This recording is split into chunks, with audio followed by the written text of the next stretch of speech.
पूजनीय संत समाज, सज्जनों और देवियों, हम लोगों को ये विचार करना चाहिए कि हम कौन हैं, जहाँ आए हैं वहाँ हमारा कौन है और क्या है, हमें दुख क्यों है और ये दुख से छुटकारा कैसे होगा। ये जीवन का खास प्रश्न है। जीवन के महत्वपूर्ण प्रश्न आदमी इसके विषय में सोच भी नहीं पाता है। जन्म हुआ, अचेत रहा, बढ़ा, पढ़ा लिखा या नहीं भी पढ़ा, काम धंधा किया, विवाह किया, बाल बच्चे पैदा हुए, किसी के नहीं भी होते हैं। बच्चों में रीझा और खींचा और रोते रोते मर गया। झोपड़ी वाले ही नहीं, महल वाले भी सब रो रहे हैं, पूरा संसार रो रहा है। असंतोष, खिन्नता, अवसाद, पीड़ा, प्रतिक्रिया, मन के नरक में सारा संसार जी रहा है। धन्य है वो उंगली पर गिने जाने योग्य जो मन के नरक से ऊपर हो गए। मन के नरक में नहीं, सब मन के नरक में जल रहे हैं और समझते हैं हम उन्नति कर रहे हैं। दुनिया की उन्नति की भी आवश्यकता है। जीवन गुजर दुनिया की वस्तुओं से होता है, इसलिए आदमी जहाँ रहे तहाँ श्रमशील रहे, कर्मठ रहे, कर्म करे, स्वजनों परिजनों के प्रति सद्भाव रखे। जिम्मेदारियाँ ज़्यादा स्वजनों के प्रति होती हैं, उनकी सेवा करे। परिजनों के लिए भी जहाँ बन सके, कोई तकलीफ में है और कुछ कर सके तो करे, सेवा भाव रखे, परिश्रमी रहे। लेकिन अपने जीवन के विषय में समझे, अपने आप को समझे। हम क्यों कमाते हैं? खाने के लिए। क्यों खाते हैं? जीने के लिए। क्यों जीते हैं? इसका पता नहीं। जी जा रहे हैं, घसीट घसीट करके जी रहे हैं, रो रो के जी रहे हैं, शिकायत कर कर के जी रहे हैं। रोते रोते जन्मना, शिकायत करते करते जीना और पछताते पछताते मर जाना, यही संसार की मानव नियति है। नियति नहीं है, ये हमारे अविवेक का फल है। रोते रोते जन्मना तो मनुष्य की प्रकृति की स्थिति है। जानवर रोते रोते नहीं जन्मता है, आदमी रोते रोते जन्मता है। ये नहीं बदलेगा, लेकिन शिकायत और पश्चाताप ये जीवन से समाप्त हो जाए। हम जन्मते हैं रोते रोते, उसमें परिवर्तन करने कोई गुंजाइश नहीं, प्रकृति की देन है वो।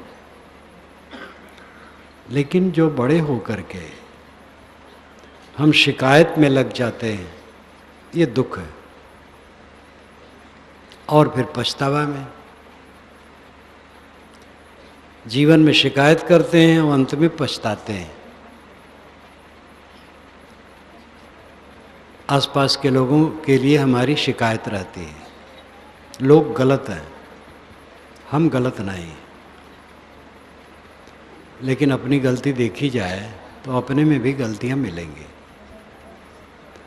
और जिसकी अपनी गलतियां समाप्त हो गई हैं, उसको शिकायत करने की ज़रूरत नहीं, वो अपने आप में कृतार्थ है।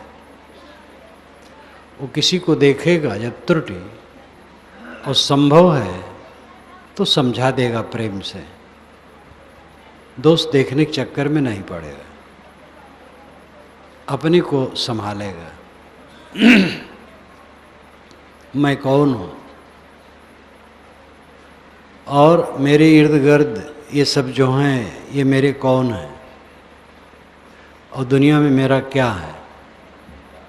क्या इस पर 10 मिनट भी आदमी सोचता है? अंधाधुंध में जिंदगी बीतती, कमाने खाने, खुराफात करने, लड़ाई झगड़ा करने, कलह करने, वैमनस्य करने, इन्हीं सब में जीवन बीतता चला जाता है। भोगों की लालसा जितनी होगी खुराफात उतनी होगी। भोगों की लालसा जितनी घटेगी खुराफात घटेगी। भोगों की लालसा जिनकी शून्य हो जाती है उनकी जीवन से खुराफात शून्य हो जाती है, वह स्वर्ग में जीते हैं। पौराणिकों का स्वर्ग तो मलिन है, चाहे किसी भी पौराणिक का स्वर्ग हो, उसमें क्या है? वहाँ यहाँ के भोगों से उत्कर्ष भोग है। सुंदर शरीर और सुंदरियाँ वहाँ मिलती हैं, लाखों बरस सुख भोग भोगें। और ऐसे भी मत हैं जिसमें माना गया है कि जब स्वर्ग में गया तो सदा ही स्वर्ग में रहेगा और वहाँ इच्छित भोग भोगेगा।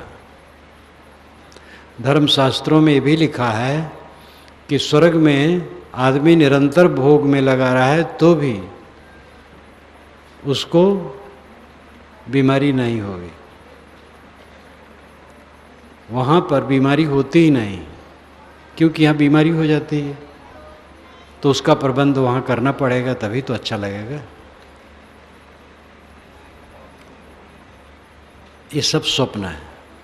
स्वप्न क्या है? पूरा झूठ है, कहीं स्वर्ग वर्ग नहीं।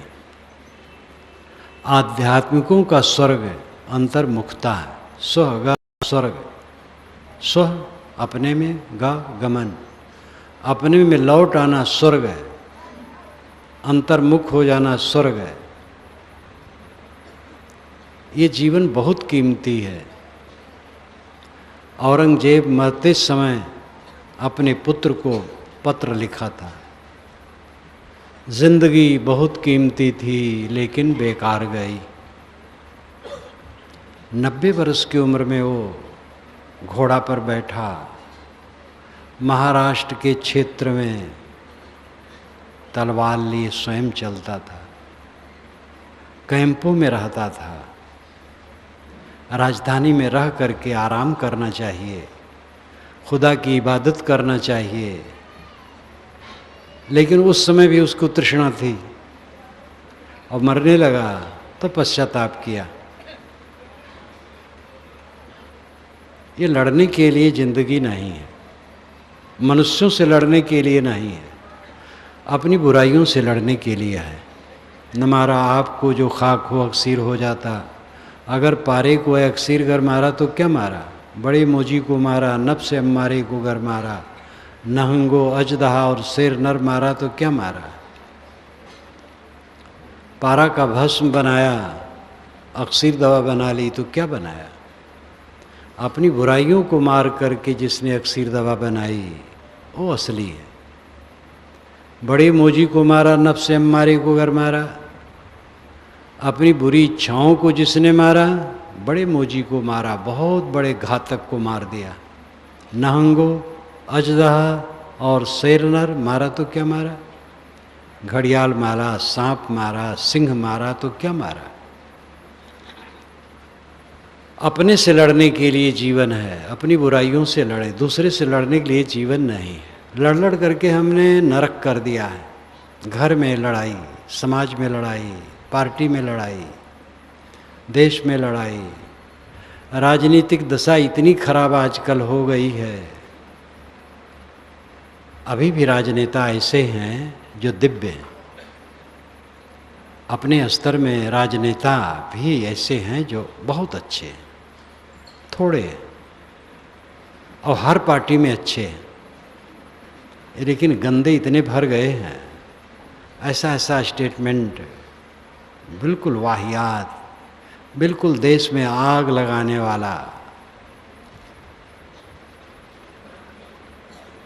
भोग की भावना बहुत बढ़ गई है,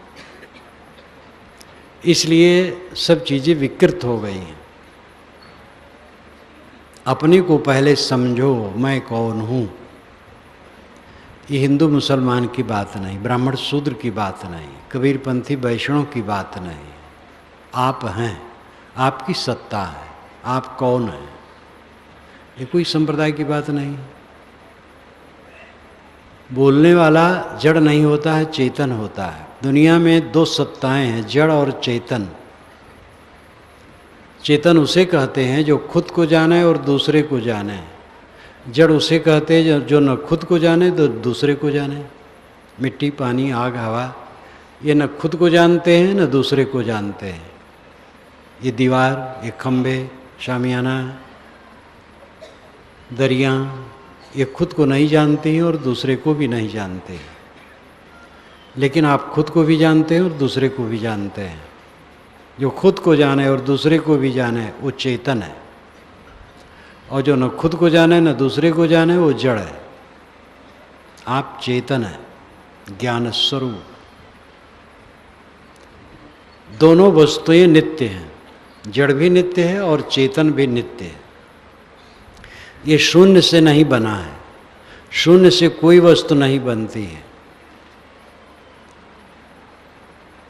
दोनों सत्ताएं मूल हैं, जड़ और चेतन दोनों मूल हैं। मूले मूलाभावाद मूलम मूलम। कपिल जी महाराज ने कहा है, मूल में मूल न होने से अमूल होता है मूल। पेड़ की जड़ होती है, जड़ की जड़ नहीं होती है। जड़ बिना जड़ की होती है। इसी प्रकार जड़ और चेतन दोनों मूल हैं, इसका मूल और कुछ नहीं। ये दोनों नित्य हैं, ये सदा से हैं, सदा रहेंगे। आप इतना अनुभव करते हैं, आज हैं, कल भी थे, परसों भी थे, 10 वर्ष पूर्व भी थे। कोई 70 वर्ष का आदमी है तो 60-65 वर्ष पुरानी बातें भी याद करता है। वैज्ञानिक जैसे मानते हैं कि शरीर के सब कण निरंतर बदलते हैं और 7 वर्ष में शरीर के सारे कण बदल जाते हैं। अगर आत्मा शरीर होता तो 7 वर्ष में वो बदल गया होता। लेकिन 100 वर्ष का आदमी 90 वर्ष पुरानी बातें याद करता है। जो ज्ञान स्वरूप आत्मा है वो ज्ञान का धारक है, स्मृतियों का धारक है, धारण करने वाला है। स्मृतियों के पुंज आप नहीं हैं, ख्यालातों के आप पुंज नहीं हैं। सारे ख्यालात, सारे स्मरण आपके सामने आते हैं और लुप्त होते हैं। आप उनको देखते हैं और जानते हैं। इसलिए स्वयं को समझना चाहिए, मैं कौन हूँ। मैं जड़ नहीं हूँ, मैं चेतन हूँ और नित्य पदार्थ हूँ। मेरा अस्तित्व आज है और पहले भी था, अब आगे भी रहेगा। जड़ का भी अस्तित्व आज है और आगे भी रहेगा। जड़ विकारी है, उसमें परिवर्तन होता है। आत्मा निर्विकारी, उसमें परिवर्तन नहीं होता है। मिट्टी का घट बन गया, घट टूट करके मिट्टी में मिल गया। पानी से बुलबुले बने, बुलबुले फिर पानी में रूप हो गए। आत्मा ऐसा कुछ नहीं, वो निर्विकार है, वो कुछ हो करके होता नहीं है। ये प्रचार है कि जीव ईश्वर का अंश है। यह एक विशिष्टाद्वैत मत का मत है। अयोध्या में विशिष्टाद्वैतवादी, द्वैतवादी कई संप्रदाय हैं वैष्णव में। जो विशिष्टाद्वैतवादी हैं वो ये मानते हैं कि जीव ईश्वर का अंश है। द्वैतवादी नहीं मानते। उसी अयोध्या में रहने वाले वैष्णव जो द्वैतवादी होंगे वो जीव को ईश्वर का अंश नहीं मानेंगे। तो ये एक मत है, ईश्वर अंश जीव अविनाशी। ये सिद्धांत एक मत है, न कि सार्वभौमिक सत्य है। युक्ति और प्रमाण से कोई बात सिद्ध होती है। युक्ति है तर्क और प्रमाण है इतिहास, पुरानी बातें, जो बातें कही गई हैं या घटी हैं। तो युक्ति से तो जो अंश होता अविनाशी नहीं होता, अविनाशी होता अंश नहीं होता है। एक चद्दर है 10 हाथ की, 1 फीट काट दी गई तो पूरी चद्दर अंश ही है और 1 फीट अंश है, लेकिन और चद्दर कटेगी और 1 फीट वाला भी कटेगा, जो कटने वाला और कटेगा। अगर ईश्वर से कट कट के जीव निकला है तो ईश्वर भी नाशवान है, जीव भी नाशवान है। ईश्वर से कट कट के जीव नहीं निकला है। दुनिया में एक प्रमाण नहीं है जो अविनाशी और अंश दोनों हों। जो अंश होगा अविनाशी नहीं, जो अविनाशी होगा अंश नहीं। इसलिए जीव ईश्वर का अंश है, ये युक्ति विरुद्ध है, तर्क विरुद्ध है। प्रमाण हर प्रकार के मिलते हैं। ईश्वर अंश जीव विनाशी, ये प्रमाण मिल गया कि जीव ईश्वर का अंश है। लेकिन श्रुति क्या कहती है? श्रुति कहती है न जायते मृत्य वा विपश्चित नायम कुतश्चित न बभूव कश्चित अजो नित्य शास्त्रोयम पुराणो न हन्यते हन्यमाने शरीरे। न जायते मृत्य वा विपश्चित। विपश्चित कहते हैं पंडित को, विद्वान को, लेकिन यहाँ विपश्चित का अर्थ है ज्ञानवान आत्मा। न जायते मृत्य वा विपश्चित, ये ज्ञानवान आत्मा न जन्मता है न मरता है। नायम कुतश्चित न बभू कश्चित, न अयम कुतश्चित न बभू कश्चित।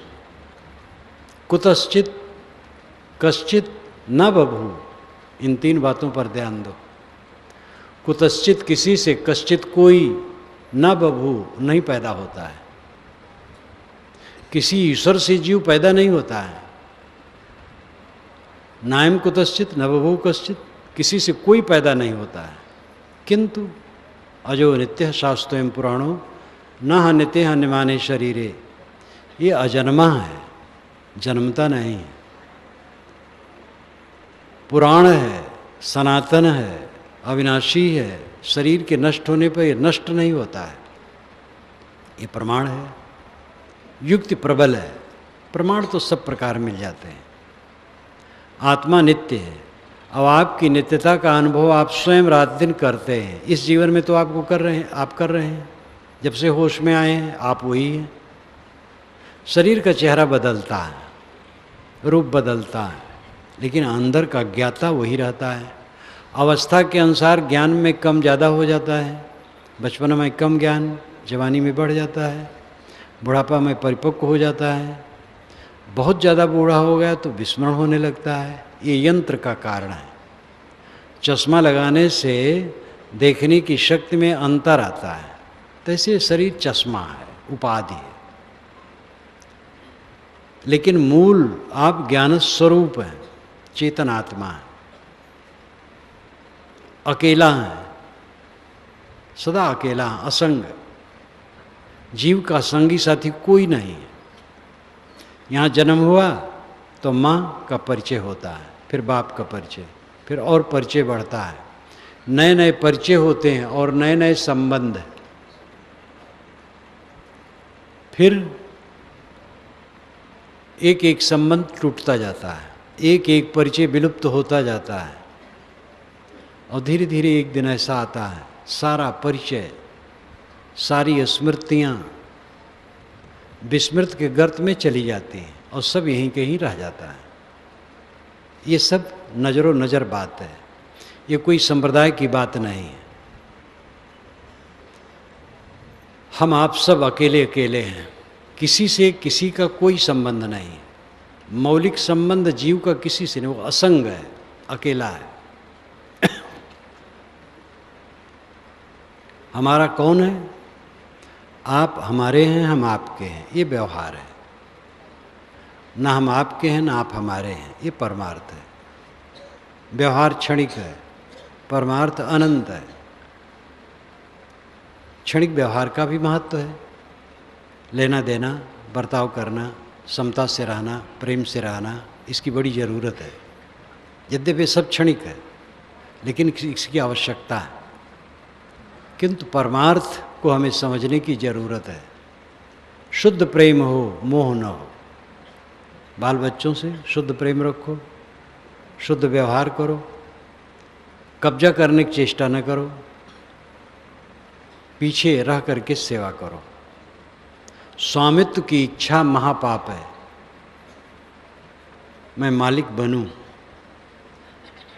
ये महापाप है। इसी भावना ही महापाप है। मालिक बनने की चेष्टा बिल्कुल नहीं होनी चाहिए। अपने को शून्य कर देना है। सेवा करो, गुलाम बन के सेवा करो, परिवार समाज की गुलाम बन के सेवा करो, मालिक बन के नहीं। मालिक बनोगे ताप सहोगे, जलोगे, महाजलन है मालिक होने में। गुलाम बन करके, सेवक बन करके सेवा करो, शीतल रहोगे। मालिक बनोगे, लड़के पर गरमाओगे, पत्नी पर गरमाओगे और लोगों पर गरमाओगे। सेवक बनोगे तो सेवक को गरमाने की गुंजाइश नहीं है। प्रेम से, विनम्रता से सेवा करना है। उसमें जो जितना समझ पाएंगे समझे। सबका सह लेना है और किसी को सहाना नहीं। सबका सह लेना, छोटे बड़े मध्यस्थ सबका सह लेना है और किसी को सहाना नहीं, किसी को कट नहीं कहना है, किसी का दोष नहीं देखना है, किसी को दोषारोपित नहीं करना है, अपने दोष को देखना है, अपनी छानबीन निरंतर करना है, अपने को शोधना है। ऐसा कोई जी करके देखे परिवार में, समाज में, कहीं भी महासुखी होगा। ऐसा लोग नहीं जीते हैं।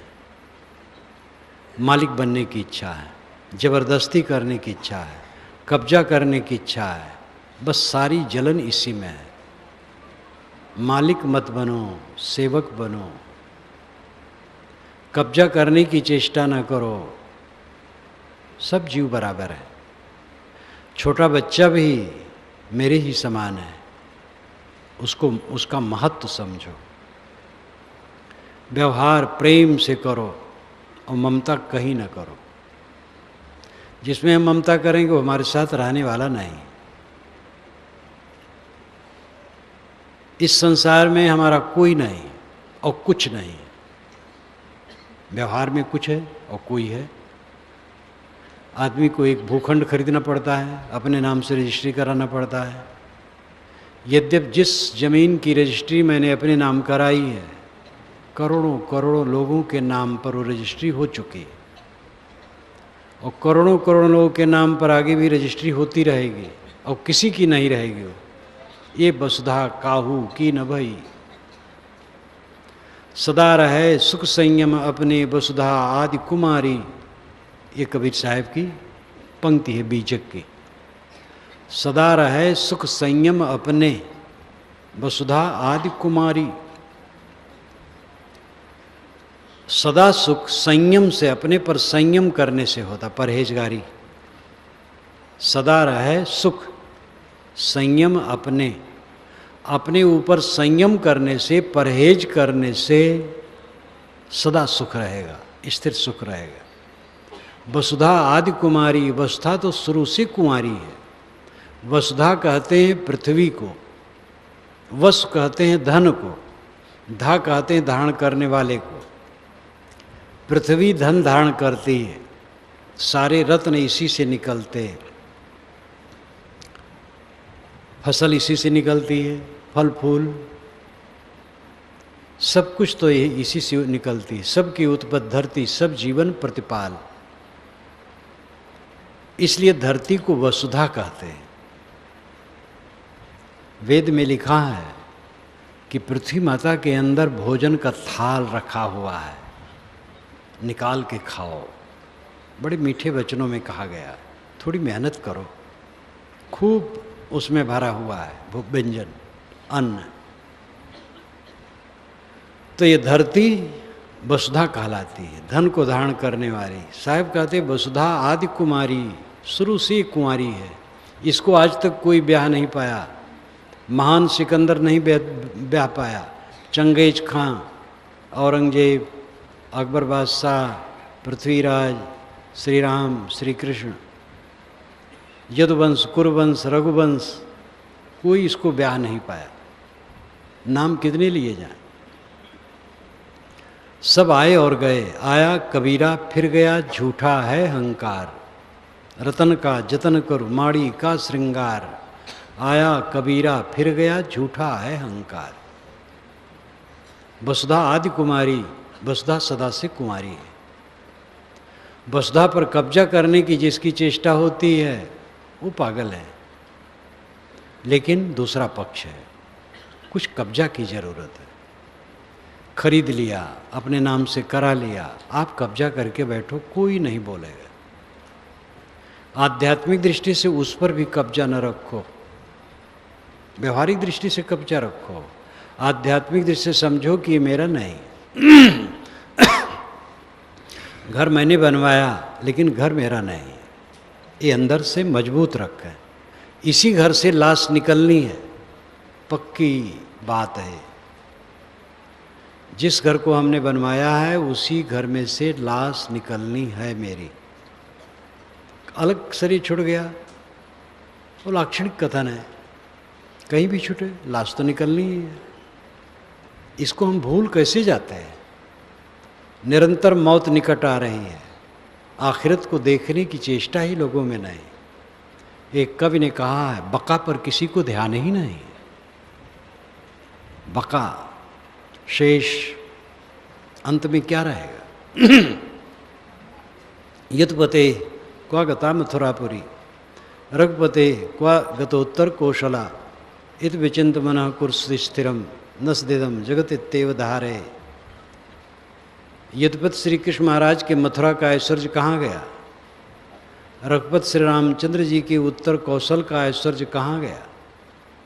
आप अपने लिए क्या बंदोबस्त किए? कोई बंदोबस्त काम करेगा? ये सारा बंदोबस्त शरीर तक है, आगे के लिए क्या कर रहे हैं? जो आज के लिए किया जाएगा वही आगे के लिए रहेगा। जाको दर्शन इत है ताको दर्शन उत, जाको दर्शन इत नहीं ताको इत न उत। आज ठीक है तो आगे ठीक रहेगा। ये नहीं कि मकान दुकान सब ठीक है तो वही। जीवन ठीक है, मन ठीक है, इंद्रियों का बर्ताव ठीक है, मन निर्मल है तो आगे भी सुख शांति है।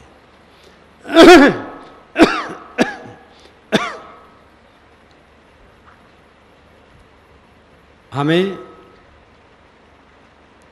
अपने आत्मा को समझने की जरूरत है।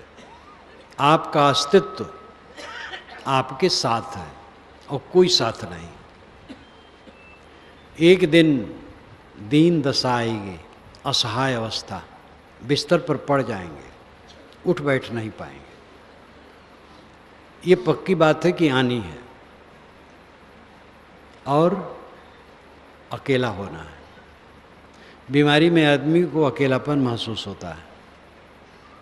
हमें शरीर में पीड़ा है, कोई हमसे लिपट के प्रेम करना चाहे, हम कहेंगे भैया बस कुछ नहीं अच्छा लगेगा।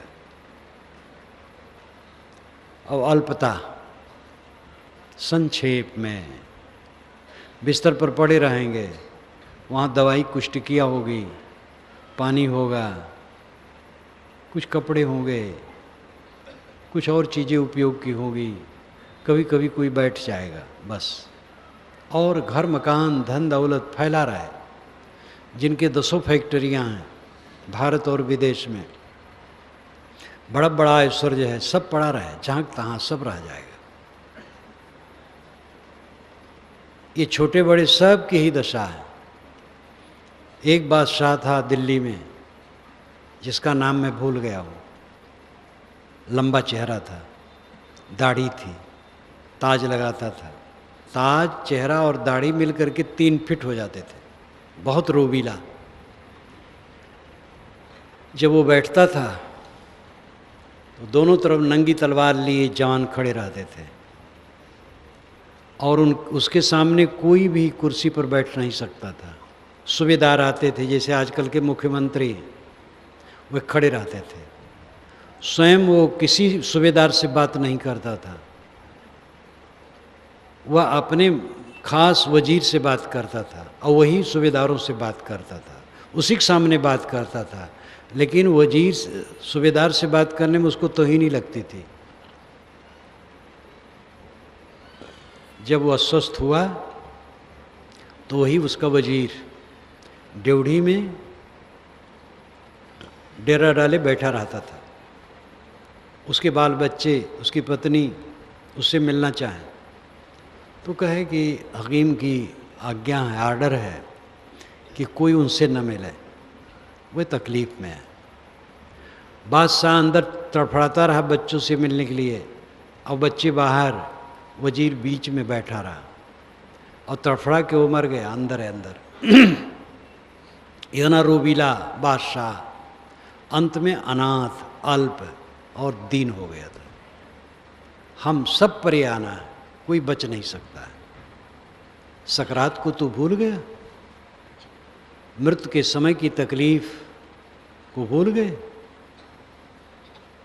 हम वास्तविकता से निरंतर अपने को वंचित रखते हैं, अपने को धोखा देने में रात दिन लगे रहते हैं, खिलौने में लगे रहते हैं।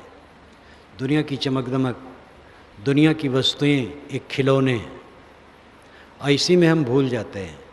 अपने को पहचानें, अपने को समझें और ये समझें कि जहाँ तक विस्तार है, मिलना जुलना, ये मेला है, एक दिखावा है, थोड़े दिन का है। ये कोई गूढ़ तत्व नहीं है, बहुत सरल है समझना, लेकिन दृष्टि इस पर जाए तब।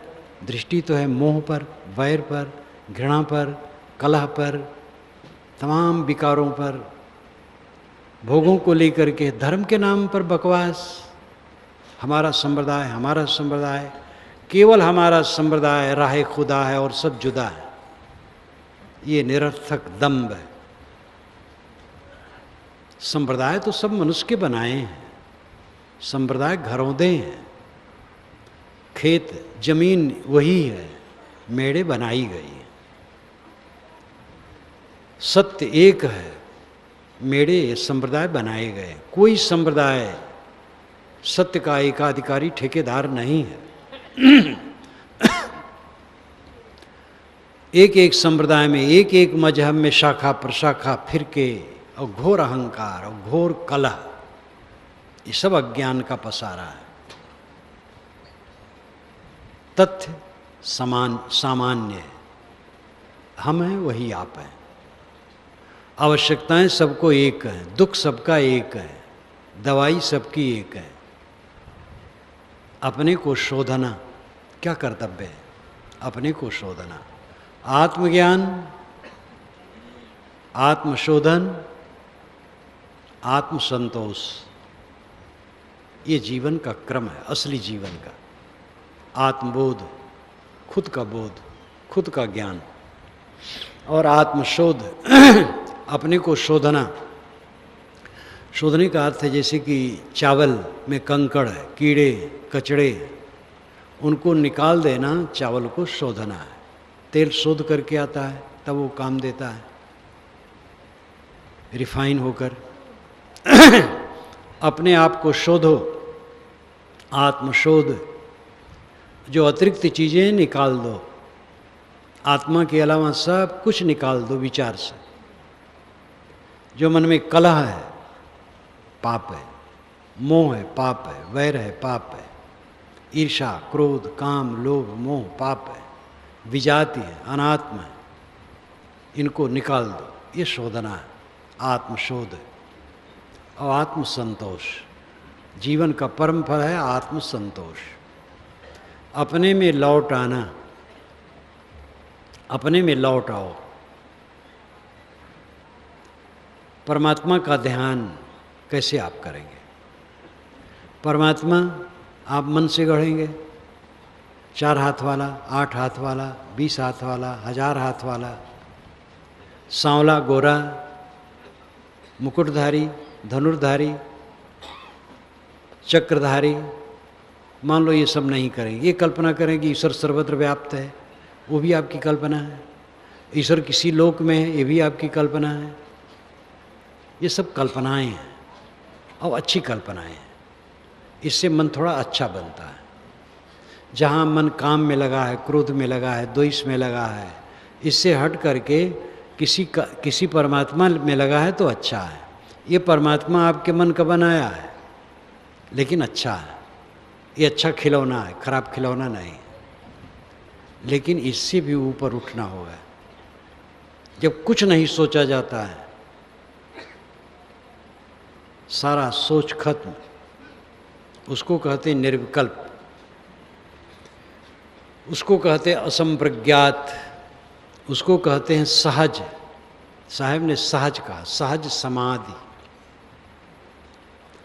योग दर्शन ने असंप्रज्ञात कहा है, अन्य ने निर्विकल्प कहा है, संकल्प शून्य, कल्पना शून्य। हम आपसे कहें कि ध्यान कीजिए तो अपने अपने मन से गढ़े हुए परमात्मा का सब ध्यान करेंगे। और हम कहें कि आप सारा विचार छोड़ दीजिए, अब आपने सारा विचार छोड़ दिया तो कौन परमात्मा रहा? विचारों का परमात्मा रहा, सांवला गोरा, लंबा चौड़ा, व्यापक, किसी लोक में रहने वाला, ये सब आपके मन का नक्शा है। जब मन ही खत्म हो गया, विचार शांत हो गए, तो वहाँ तो कुछ भी नहीं रहा, सन्नाटा, एकदम शांत। ये दशा असली दशा है, संकल्प शून्य अवस्था, निर्विकल्प अवस्था। गाढ़ी नींद में इसकी वानगी आपको मिलती है। गाढ़ी नींद में सब पूर्ण सुखी रहते हैं। कर्जी हो, असाध्य बीमारी से पीड़ित हो, अपमानित हो, किसी प्रकार का क्लेश हो, लेकिन गाढ़ी नींद में पहुंच करके उसको कोई क्लेश नहीं रहता है। इसी प्रकार समाधि में पहुंच करके कोई क्लेश नहीं रहता है। गाढ़ी नींद के बाद उठने पर फिर क्लेश होता है, लेकिन समाधि के बाद क्लेश नहीं होता है। गाढ़ी नींद अवस्था जन्य है और समाधि विवेक जन्य है, साधना जन्य है। सुषुप्ति को अपने आप की प्राप्ति कहा गया है। सुषुप्ति में दो पद है, स्व अपीति सुषुप्ति, ये श्रुत में बात आती है। स्व अपीति सुषुप्ति, स्व नाम खुद, अपीति नाम पाना, खुद को पाना सुषुप्ति है। जागृत अवस्था में हम प्रपंच को प्राप्त होते हैं, इसलिए दुखी रहते हैं। ज्ञान नहीं है, जो ज्ञान में रमता है उसको दुख नहीं है, तो समझता है ये प्रपंच है। प्रपंच नाम विस्तार, हानि हुई, लाभ हुआ, सम्मान हुआ, अपमान हुआ, कोई प्रशंसा किया, कोई निंदा किया, घट गया, बढ़ गया, कोई मर गया, कोई जन्म लिया, ये प्रपंच रात दिन चलेगा। विवेकवान इसमें सुखी दुखी नहीं होता है, सम रहता है। उसका सुख आंतरिक है।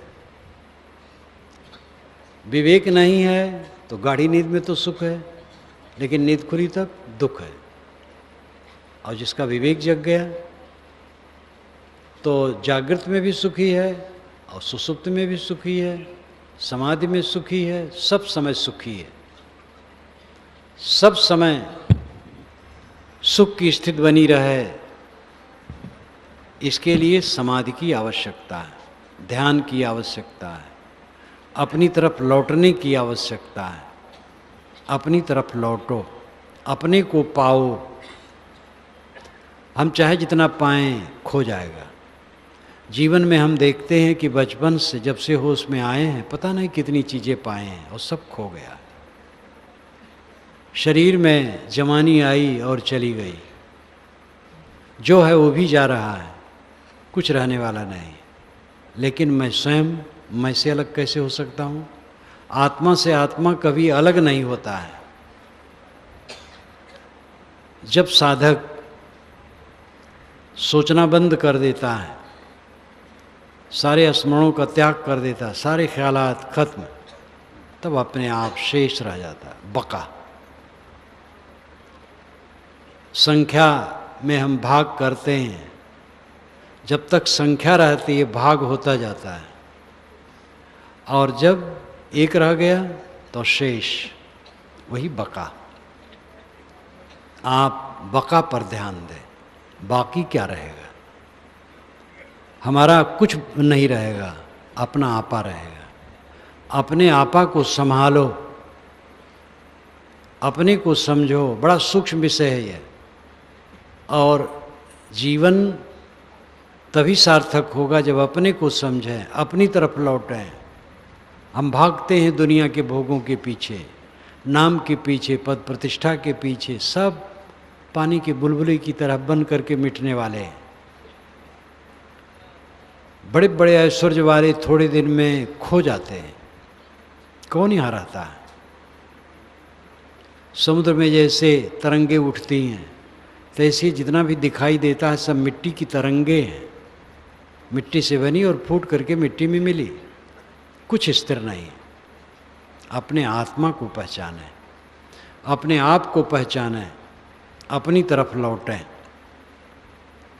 और ये ध्यान दें कि अंत में असहाय अवस्था होगी, अकेलापन होगा और अल्पता होगी। 3 बातों पर ध्यान दें।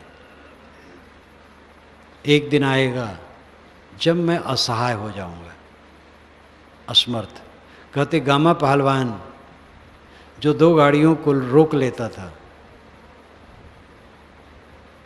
वो अपना हाथ उठा नहीं पाता था अंतिम समय में, इतना असमर्थ हो गया था। ऐसा नहीं भी हो तो भी कमजोरी तो आती ही है। एक दिन असहाय अवस्था आएगी और अकेलापन लगेगा। अकेलेपन का बोध नहीं है तो भड़बड़ाएगा। बूढ़े प्रायः चिंतित रहते हैं, हमारे पास कोई बैठता नहीं है। जितना बुढ़ापा हो उतना मन अमृत होना चाहिए, किसी की परवाह ही न हो, कोई बैठे न बैठे। बुढ़ापा तो अमृत है, लेकिन जब साधे तब। जवान सुंदर भले दिखता हो लेकिन अधकचरा है। बूढ़ा आदमी सुंदर भले नहीं दिखे लेकिन वो पका है, पका फल मीठा होता है। बूढ़ा वह है सही जो मीठा हो, पक गया हो। कामना का त्यागी मीठा होता है, जो इच्छाओं से भरा है वो पीड़ित होता है। इच्छाओं से भरा होना जैसा पाप कुछ नहीं। महत्वाकांक्षा के पीछे भागने वाला सदैव दुखी रहता है, इच्छाओं को त्यागने वाला सुखी रहता है। अपने को संभालें, उस दिन को देखें। असहाय, अल्पता और अकेलापन ये सब के जिम्मे है। सबको आखिर में इस देहरी से ही इस दुनिया के दृश्य को समाप्त करना है। पहले से जो इसको देखता है वो पाप नहीं करता। कैसे लोग हैं, अस्त्र शस्त्र से दूसरे को मार देते, काट देते, और सारा कर्म अपने ऊपर लौटता है। समझ लो, जो कुछ हम करेंगे वो लौट करके अपने ऊपर आएगा। शरीर का मिट जाना जीवन का मिटना नहीं है। शारीरिक जीवन जरूर मिट जाएगा, आत्मिक जीवन नहीं मिटेगा। और जो किया धरा रहेगा उसका संस्कार आगे चलेगा। कर्मों का फल भोग पक्का है। अपने को संभालें। मैं कौन हूँ, जिनके बीच में मैं आया हूँ वहाँ कौन मेरा है और क्या वस्तु मेरी है, और हमने क्या किया, हमें क्या करना चाहिए। दुख क्यों है, दुख क्यों है। दुख सुख की परिभाषा लोग मोटी करते हैं। मकान अच्छा है, गाड़ियाँ हैं, बाल बच्चे हैं, रुपए पैसे हैं, नाम कीर्ति है तो सुख है, ये मान लेते हैं लोग। इन सब बातों से संपन्न लोग निरंतर दुखी हैं। दुनिया की वस्तुओं में मन लगाने से सुख तो कभी किसी को हो ही नहीं सकता है। कहानी के अनुसार रावण सोने के भवन में रहता था। सोने का मकान नहीं हो सकता है, लेकिन संपन्नता थी। राजा दशरथ से जब विश्वामित्र आए हैं मांगने के लिए राम को कि मैं यज्ञ करता हूँ, तो राक्षस लोग यज्ञ में विघ्न करते हैं। अगर मैं उनको मारूं तो अहिंसा व्रत टूटता है और यज्ञ हमारा व्यर्थ हो जाता है। इसलिए राम को दीजिए राक्षसों से रक्षा करें। तो दशरथ ने कहा 16 वर्ष, राम तो 16 वर्ष की उम्र से भी कम है, वह राक्षसों से क्या लड़ेंगे, मैं चलूँगा। लेकिन अगर रावण है तो मेरी हिम्मत नहीं है, दशरथ ने कहा। ये वाल्मीकि रामायण में आता है। वाल्मीकि रामायण के अनुसार इस पृथ्वी तल पर रावण के समान न कोई बलवान था न विद्वान था। वेद विद्याव्रत स्नातः, ये वाल्मीकि रामायण में रावण के लिए कहा गया। वेद विद्याव्रत स्नातः, वेद विद्याव्रत से स्नात था। स्नात का अर्थ है जिसने स्नान कर लिया हो। गुरुकुल में बच्चे पढ़ते थे पहले, तो जब विद्या पूरी हो जाती थी तो अंत में एक संवैधानिक स्नान उन्हें कराया जाता था और एक संस्कार देके उनको छोड़ दिया जाता था, घर जाओ। तो अंतिम स्नान जो कर लिया गुरुकुल में उसको कहते थे स्नातक, क्योंकि स्नान कर लिया है। वो शब्द आज भी प्रचलित है, उस अर्थ में नहीं, उत्तीर्ण अर्थ में है। वहाँ भी उत्तीर्ण ही है, लेकिन स्नान करने से वो शब्द बना है स्नातक। ऐसे कई शब्द ऐसे होते हैं जो आगे बढ़ जाते हैं, दूसरा अर्थ ले लेता है, मूल में कुछ रहता फिर आगे और बढ़ जाता है। वेद विद्याव्रत स्नातः, वेद विद्याव्रत में स्नात था रावण, बलवान, विद्वान, संपन्न, लेकिन क्या सुखी था? पराई स्त्री की सुंदरता सुन करके खलबला जाना, समुद्र पार करना, उसके लिए तपसी का वेश बनाना, एक अबला को धोखा देना, जबरदस्ती उठा लाना, ये सुखी होने के लक्षण है। मंत्री और अच्छे समझदार लोग सब समझाए, रावण ने कहा मैं टूट सकता हूँ, झुक नहीं सकता हूँ। और परिणाम क्या हुआ? टूटा। कौन रह जाता है? सारा बल निरर्थक है। बल का घमंड नहीं होना चाहिए।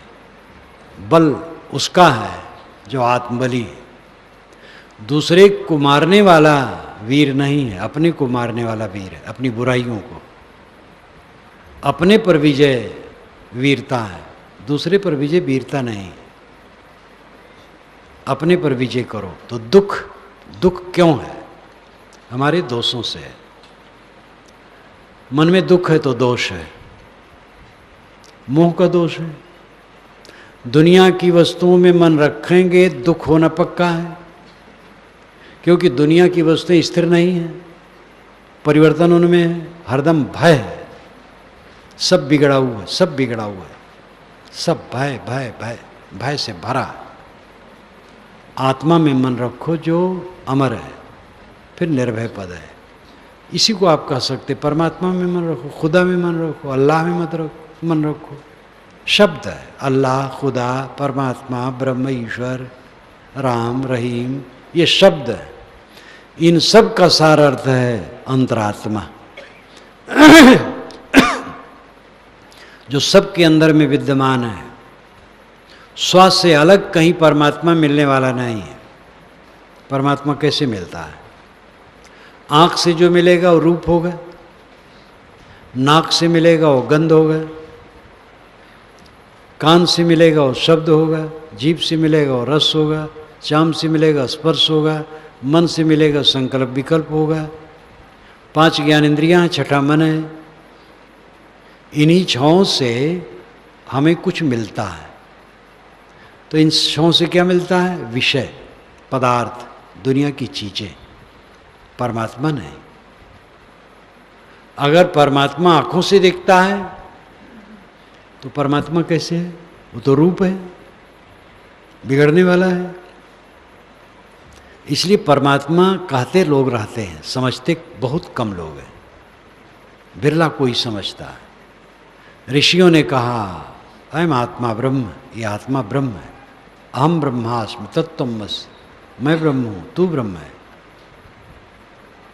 भावुकों ने इसको पाप मान लिया, लेकिन तथ्य यही है, परमात्मा आपकी आत्मा से अलग नहीं। साहब ने कहा कस्तूरी कुंडल बसे, मृग ढूंढे बनवाए, तैसे घट घट राम है, दुनिया जानत ना है। दिल माँ खोज दिलही माँ खोजो, यह करीमा रामा। जो खुदाए महजीद बसत है और मुलुक के केरा, तीर्थ मूर्ति राम निवासी दुईमा किन्हों न हेरा। अगर खुदा मस्जिद में बसता है तो और दुनिया किसकी है, और मंदिर में राम रहता है तो और संसार किसका है। मंदिर मस्जिद में खुदा नहीं, दिल दिल में खुदा है। ये बात सब कहते हैं, कह देते हैं, प्रयोग नहीं करते, इसलिए दुख नहीं दूर होता है। दिल को दुखाने में लगे रहते हैं। दुख जो हमारा है हमारे पाप का परिणाम है। हमारा अहंकार, हमारी वासना, हमारी महत्वाकांक्षा, हमारी तृष्णा, हमारी इच्छाएं, इनसे हमें दुख है। और इन्हीं सब बातों के कारण हम दूसरे पर कब्जा करना चाहते हैं, बलात् करना चाहते हैं, जबरदस्ती करना चाहते हैं। और जितना हम कब्जा करना चाहते हैं उतना उसके कब्जे में होते हैं। अगर कोई अपनी पत्नी पर कब्जा करना चाहेगा तो पत्नी के कब्जे में हो जाएगा। पति पर कब्जा करना चाहेगी देवियाँ तो उसके कब्जे में हो जाएंगे।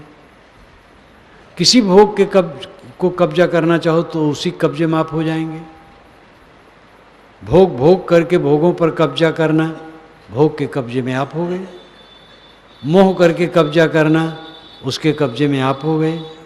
जो किसी पर कब्जा नहीं करना चाहता है वो स्वतंत्र हो जाता है, उसका बंधन कटता है। निर्वाण, निष्काम, अहंकार शून्य, कामना शून्य अवस्था है परम तत्व की, परम स्थिति की।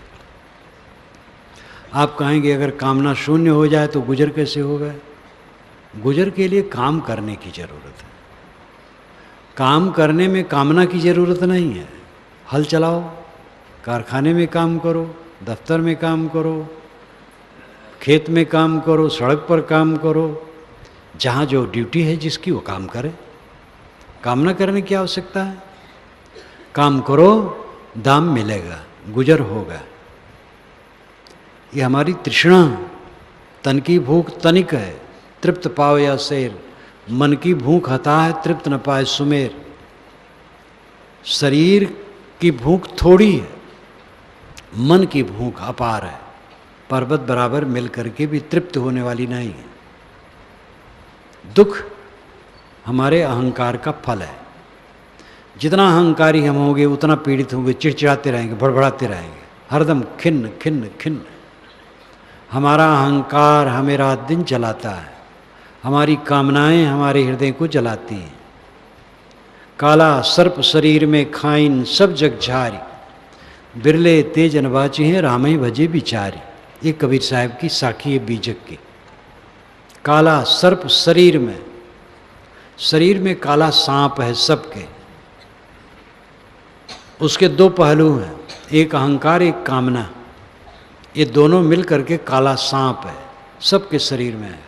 खाइन सब जग झारी, सारे संसार के लोगों को झार झारा इसने खा लिया है।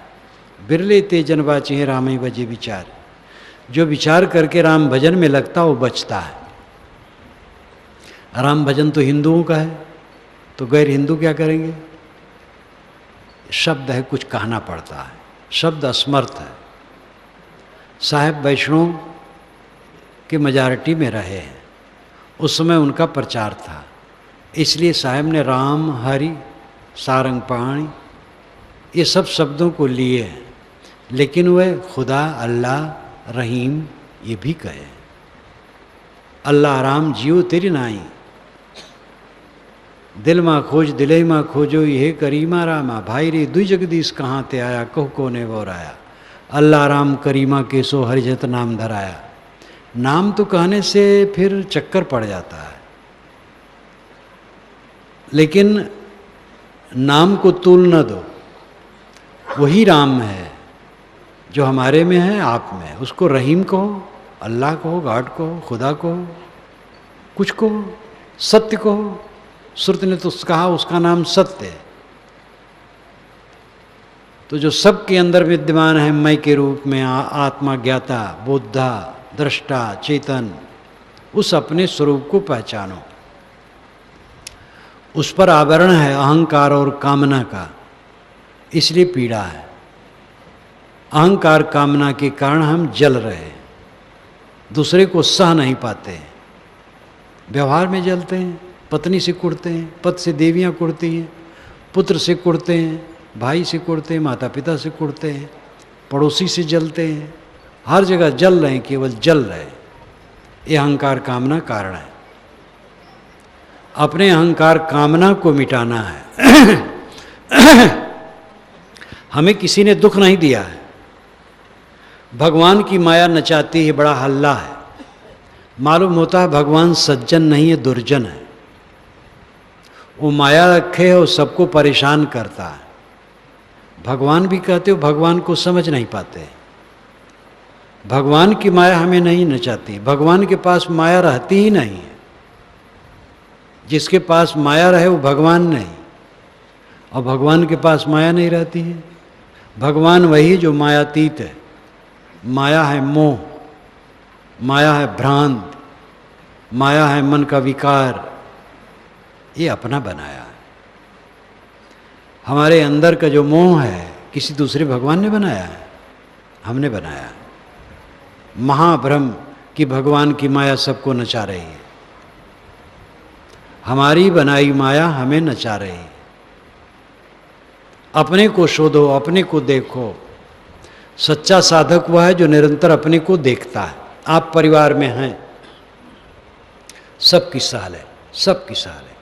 लड़के का, पत्नी का, पति का, भाई का, पिता का, पुत्र का, सबका साल है। और शांत रहे,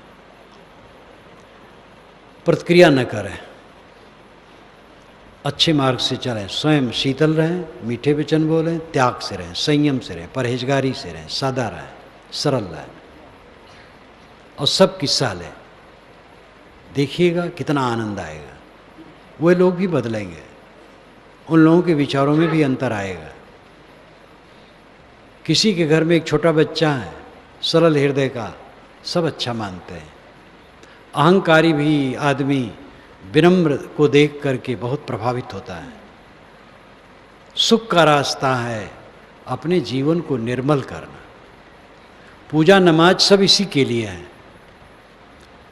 दिन में 1 बार, 2 बार, 3 बार, कुछ बार बैठ करके, खड़े हो करके, झुक करके, जैसे आपका विधान है पूजा करते हैं, प्रार्थना करते हैं, नाम जपते हैं, नमाज पढ़ते हैं, अच्छा करते हैं।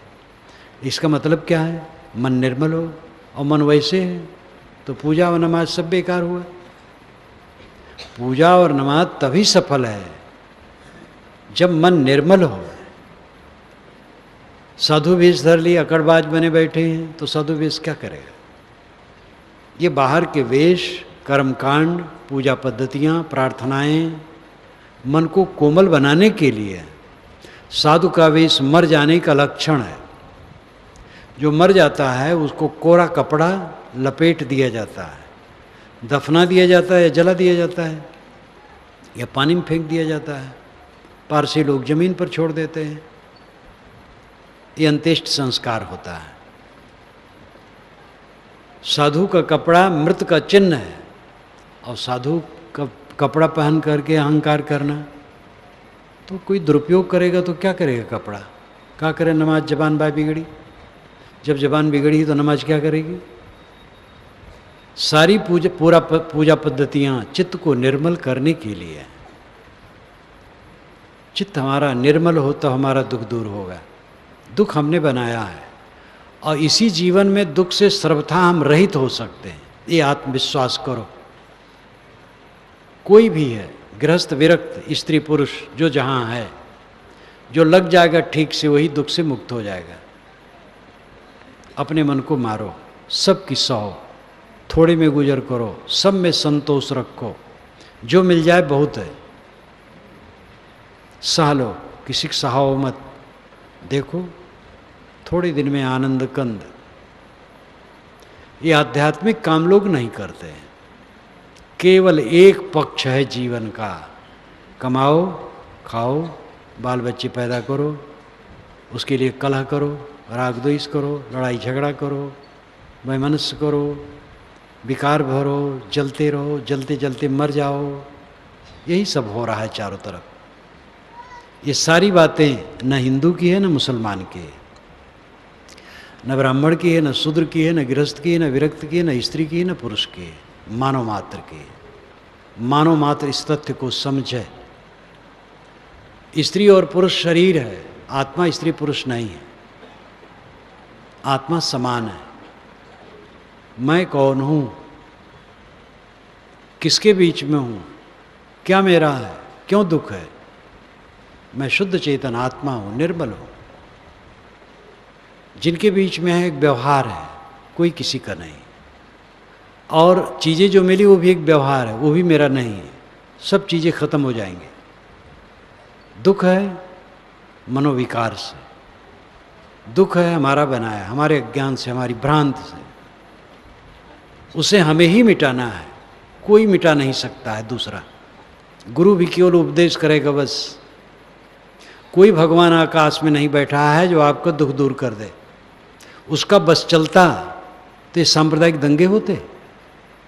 मंदिर मस्जिद को लेके लोग जलते हैं, हिंदू मुसलमान को लेके लड़ते हैं, ईसाई यहूदी लड़ते हैं। वो ऊपर बैठा हुआ अगर उसका बल चलता तो ये सब होने देता? अपने बल को पहचानो, अपने को संभालो, मानव को मानव समझो, बंधुत्व का भाव लाओ, मन को निर्मल बनाओ। इस तथ्य को समझ करके जब मन निर्मल होगा तो दुखहीन मन होगा। बस यही स्वर्ग है, आगे भी स्वर्ग है, सब समय स्वर्ग है। पौराणिकों का स्वर्ग तो मलिन भोग है, घृणित है। आध्यात्मिकों का भोग आत्मरति है, आत्मतुष्टि है, आत्मसंतोष है। इस पर ध्यान दें, मनन करें, आचरण करें। मैं अपनी वाणी को विराम देता हूँ। बोलिए सद्गुरुदेव की जय।